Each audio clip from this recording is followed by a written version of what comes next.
Porque essa é a primeira porrada real que o Alexandre toma, e vai tomar efetivamente, em anos, desde que ele se tornou ministro do Supremo Tribunal Federal. Enquanto eu estava fazendo o Paulo Figueiredo Show e falando sobre o recado que o Alexandre de Moraes tinha dado no Estadão, que depois repetiu no Globo, dizendo que eu seria julgado à revelia, ontem ele estava ao mesmo tempo no Supremo Tribunal Federal, no julgamento do inquérito do golpe, falando sobre mim, na verdade tendo um chilique a meu respeito, coitado de mim, e eu acho que a melhor forma de fazer isso é colocar o vídeo do Alexandre e assistir aqui com vocês.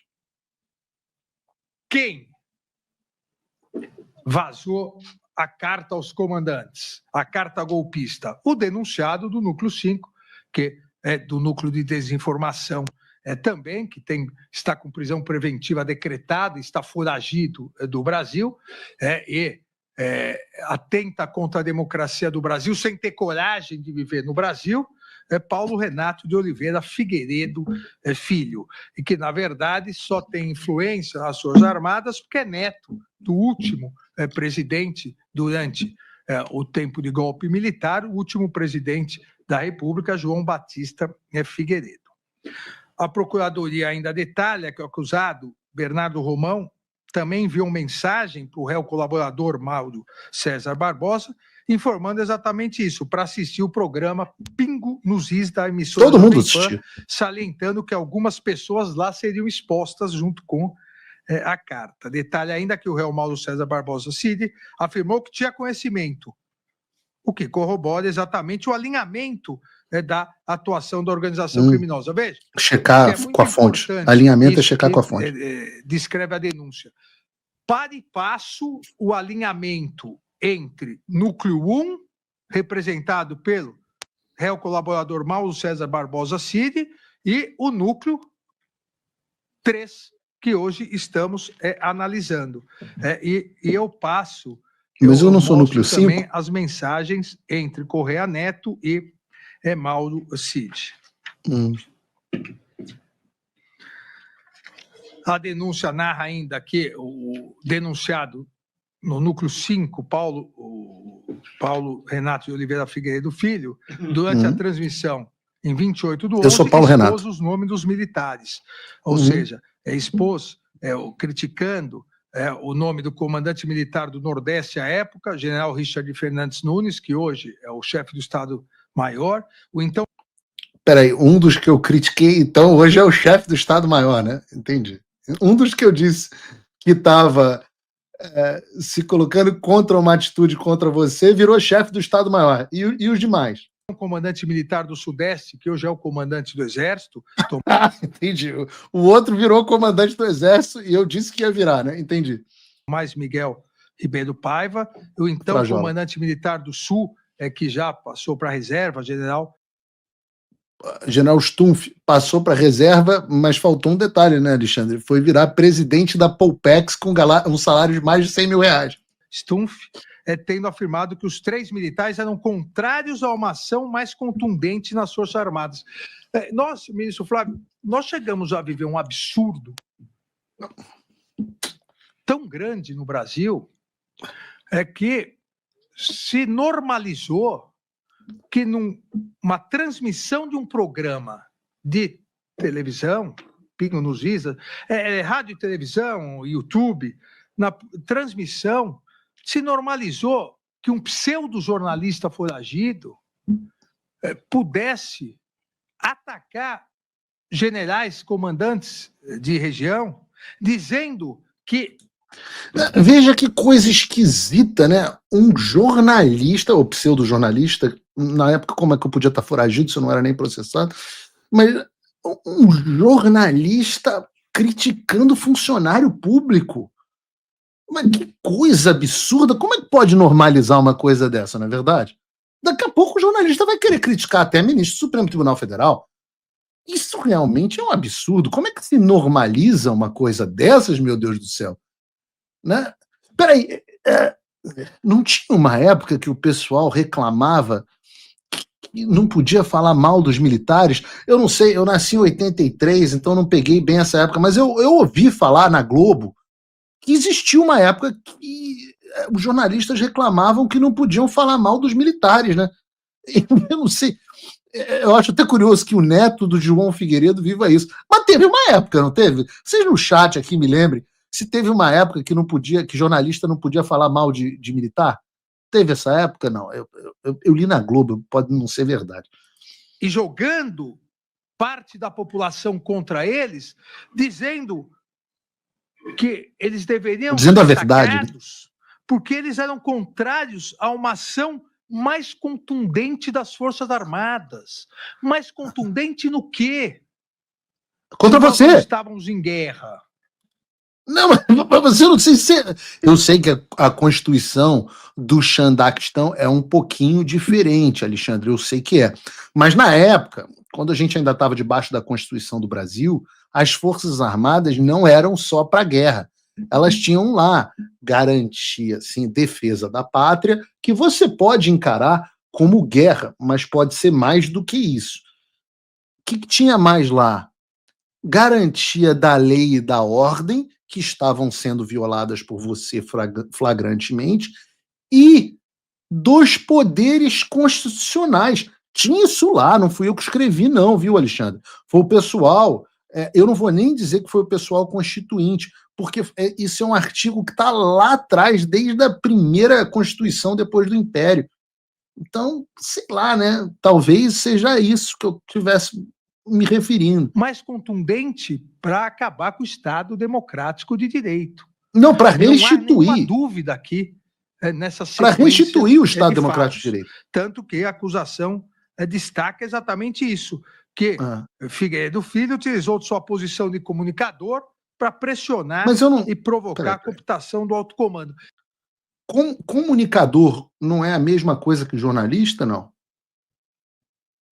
Ou é pseudo-comunicador? E devemos nos lembrar que aqueles oficiais generais que defenderam estão todos mamando na teta agora, como todos deveriam fazê-lo, eles foram atacados Constituição do Xandaquistão, pelas bolhas golpistas de redes sociais, seus familiares foram xingados, seus filhos, filhas, netos, netas, esposas, tudo dentro dessa organização criminosa. Ainda, Bernardo Romão Correia Neto, além de ter encaminhado para o denunciado Fabrício Moreira de Pastos, também encaminhou no mesmo dia 28 a carta ao comandante do Exército, a carta golpista, ao réu colaborador Mauro César Barbosa Cid. Então a carta existiu. Ressaltou a intenção, onde ressaltou a intenção criminosa ao colaborador que apagou o documento. Vejam, Alexandre, eu só tenho uma coisa para dizer para você. Galvão, sentiu. Quando partiu para essa cara, tem a cara do Alexandre aí para mim, o Bruno? Tem a carinha do Alexandre, assim, o semblante amoroso dele, não? Nossa, não, bota em tela cheia para mim. É muito amor ao falar do Paulo Figueiredo, hein, Alexandre? É muito amor, a diferença do seu semblante pro meu. Você tá com cinto de segurança, não? Entendi esse negócio que tá usando, uma tipóia, talvez. É muito amor. Agora, volta para mim. Você partiu para esse argumento de adolescente, de você não tem coragem de vir aqui me enfrentar, mas tem algumas coisas que você merece ouvir, já que você partiu para essa. A primeira pergunta é: por que você está tão desesperado comigo? Por que eu tenho um núcleo só para mim no caso do golpe? Por que você está tentando me julgar a revelia, mesmo com todo esse desgaste? Por que você mandou recado ontem do Estadão?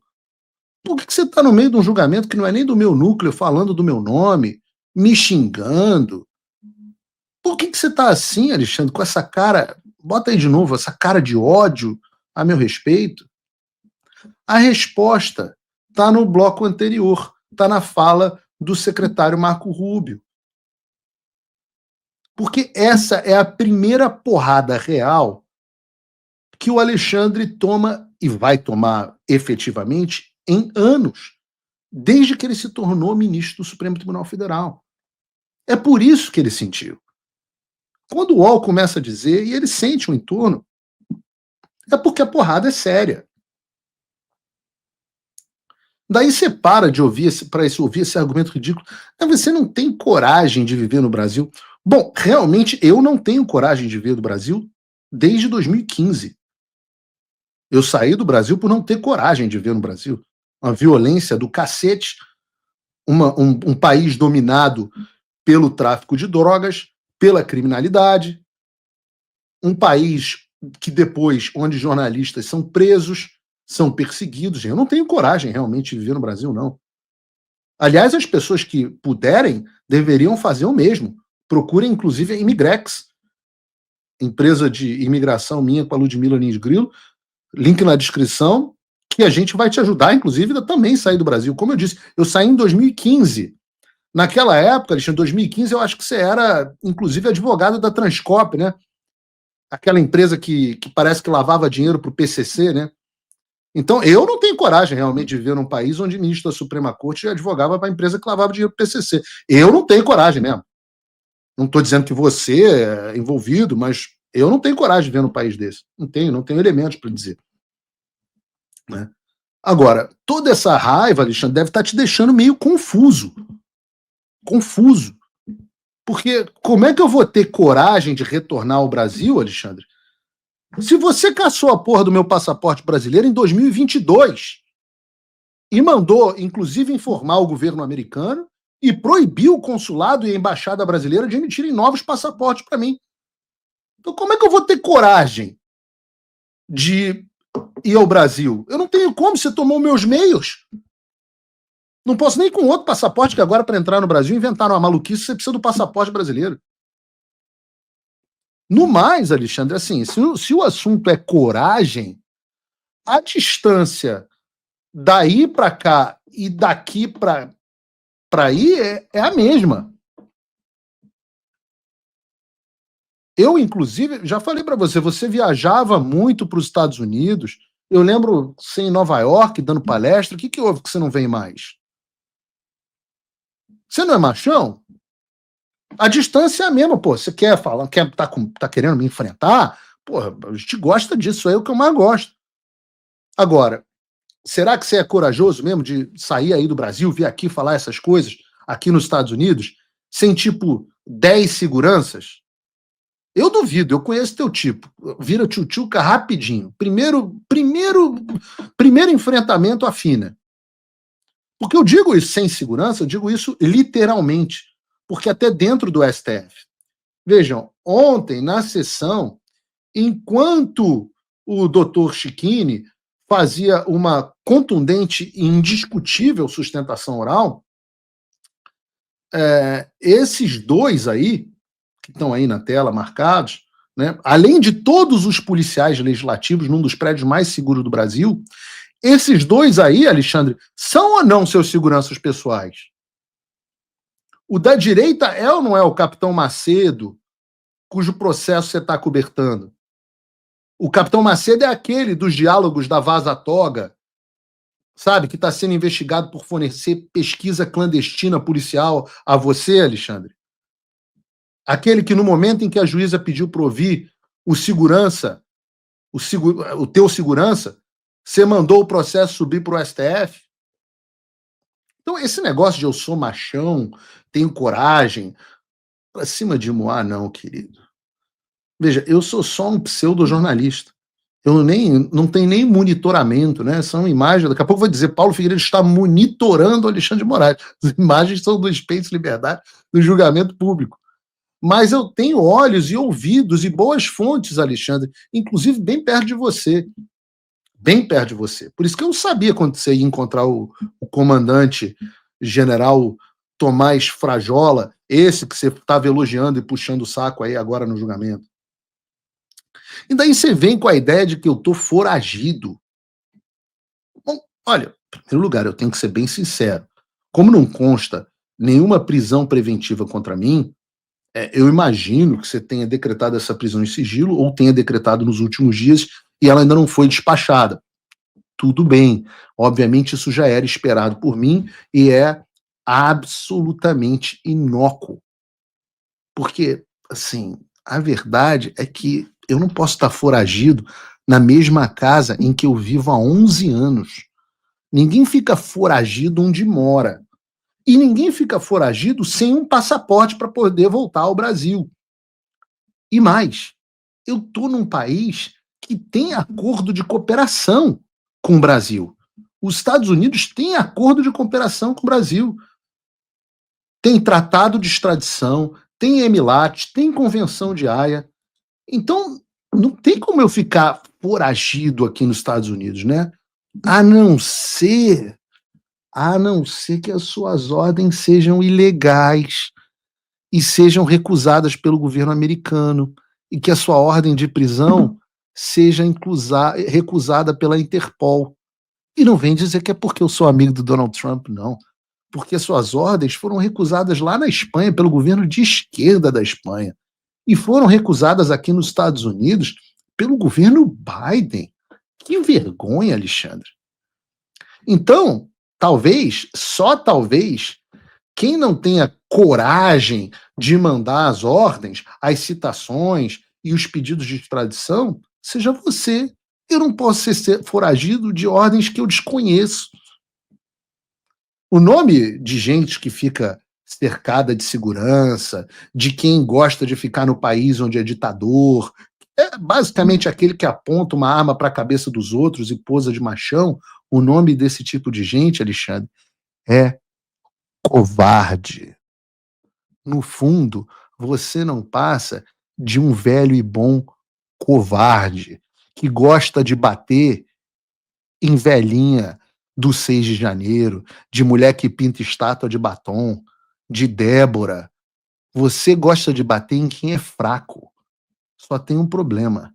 Na minha mão, você vai se fuder, porque eu sou o cão pastor. Eu tenho o mesmo dom da agressividade de vocês, os lobos, só que eu defendo as ovelhas. E eu tenho do meu lado alguém que faz todo o seu poder parecer insignificante. Eu tenho alguém aqui me protegendo que faz você parecer um nada. Você está achando que eu estou falando do Donald Trump? Não. Eu estou falando do Senhor dos Exércitos. Eu estou da mesma forma que o Davi não foi para o confronto direto para trocar soco com Golias, eu vou daqui de longe, com a minha funda, com a minha atiradeira, acertar uma pedra, em breve, metafórica, Alexandre, no meio da sua testa. E aí você vai saber quem é o Senhor. Tem um louvor aqui nos Estados Unidos, eu não sei como é que essa música, acho que não tem versão em português, que diz que o meu Deus é maior que você. Que se eu falar para as montanhas, elas andam. É hora delas se moverem, elas se movem. Não pense que eu sempre falo, eu sou um imigrante, um pobre jornalista, ou melhor, né, um pseudo-jornalista. Não pensa que eu estou fazendo nada dessas coisas, não. Não tenha medo de mim, não, Alexandre, não se desespera. Tenha medo da mão poderosa da providência. Tenha medo da mão poderosa da providência. Aliás, tem a imagem do Metrópolis aí. Você me chamar, ficar me esculhambando e tal, seu vídeo me esculhambando, esse vídeo aí teve milhões de visualizações, você me chamando de pseudo-jornalista rendeu até manchete. Se esse país, Brasil, vivesse uma democracia, você estava sendo processado. Mas eu não sou, obviamente, infantil e tolo a ponto de achar que existe justiça no Brasil. Mas olha, se eu sou um pseudo-jornalista, porque não tenho o diploma que o William Bonner tem, que o William Bonner também não tem, aliás, né? Se com todas as coisas que eu fiz, dá para falar aqui algumas, né? Nesse momento aí, essas transmissões de televisão, esse comunicador, ele liderava, ele tinha um programa da TV jornalística, de um canal de jornalismo mais assistido no Brasil, com mais do que o dobro da audiência do segundo colocado. Você podia somar a Globo News e a CNN, e às vezes tinha o dobro da soma dos dois canais, os Pingos nos Is. Em 2022, os Pingos nos Is ganhou 2 prêmios IBEST. 2 prêmios IBEST no ano que eu estava, em parte, à frente do programa. Eu não estava sozinho, não. Tinha muita gente boa, inclusive, que me antecedeu. O outro programa que eu também fiz parte, o Morning Show, na época, ganhou, também ficou no top 3 do IBEST, perdendo, inclusive, para o próprio Pingo nos Is. Aqui nos Estados Unidos, eu sou contratado do terceiro maior jornal dos Estados Unidos, um jornal que circula, inclusive, dentro da Casa Branca, sou contributor, né? Contribuinte, sei lá, do canal de televisão que o próprio presidente dos Estados Unidos assiste, tenho artigos publicados nos maiores jornais do país, tenho, por um acaso, carteirinha de jornalista, que bonitinha, de organização internacional, tenho um dos maiores cursos de jornalismo do Brasil, com mais de 1.000 alunos, uma coisa ou outra, né, sobre jornalismo. Eu acho, você também já chamou o Constantino de pseudo-jornalista. O Constantino ainda é um jornalista no Brasil com mais accomplished, né, com mais sucesso e track record que eu. Aliás, um abraço para o Rodrigo, com quem eu tive o prazer de falar hoje de manhã e me disse que está se recuperando bem e que ninguém tira da nossa cabeça que você teve dedo na situação emocional dele, nesse câncer que se instalou no cara. Mas se eu, volto a dizer, né, com tudo isso, mesmo, aliás, fiz faculdade de jornalismo antes de ir para a faculdade de economia, mas se tudo isso eu sou um pseudo-jornalista, né, o William Bonner também não tem diploma de jornalismo, não, só para você saber. Né? No Brasil, como é que é? Se eu sou um pseudo-jornalista, no Brasil o juiz tem que prestar concurso. Né? Eu até sou contra esse modelo, mas juiz no Brasil tem que prestar concurso. Responde um negócio rapidinho aí, Alexandre. O pessoal pode me responder no chat também. Qual foi o concurso que você prestou, Alexandre? Qual foi o concurso que você prestou? Ah, não prestou concurso? Não. Bom, então, na verdade, é você que é o pseudo-juiz. Esse trecho onde ele diz, vejam que absurdo, vivemos um pseudo-jornalista criticando militares.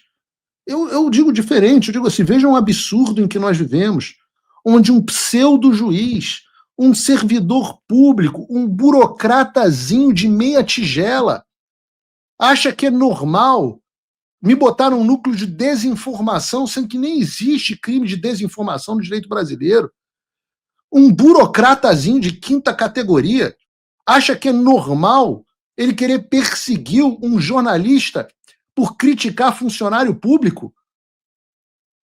Militar é funcionário público, é pago com meu salário, vou criticar o militar que eu quiser. Deixa eu deixar claro isso, se não ficou para todos vocês, Alexandre, Tomás, Lula, todos vocês são pagos com o meu dinheiro. Vocês são nossos servidores. E eu vou criticar a todos enquanto der na porra da minha telha.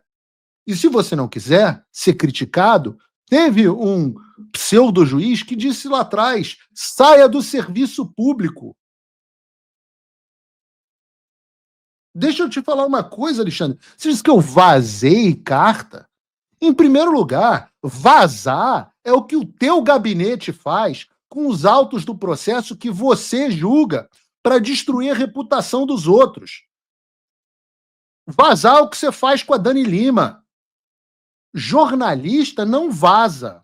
Jornalista publica. Eu publiquei documentos verídicos, da mesma forma que a Dani Lica publica os vazamentos do teu gabinete. Eu publiquei o que os militares e qualquer outras fontes que forem úteis para mim vazarem e eu achar interessante no meu critério. Não é critério do Bolsonaro, não é critério do Alexandre, e o que as pessoas acham disso é problema delas.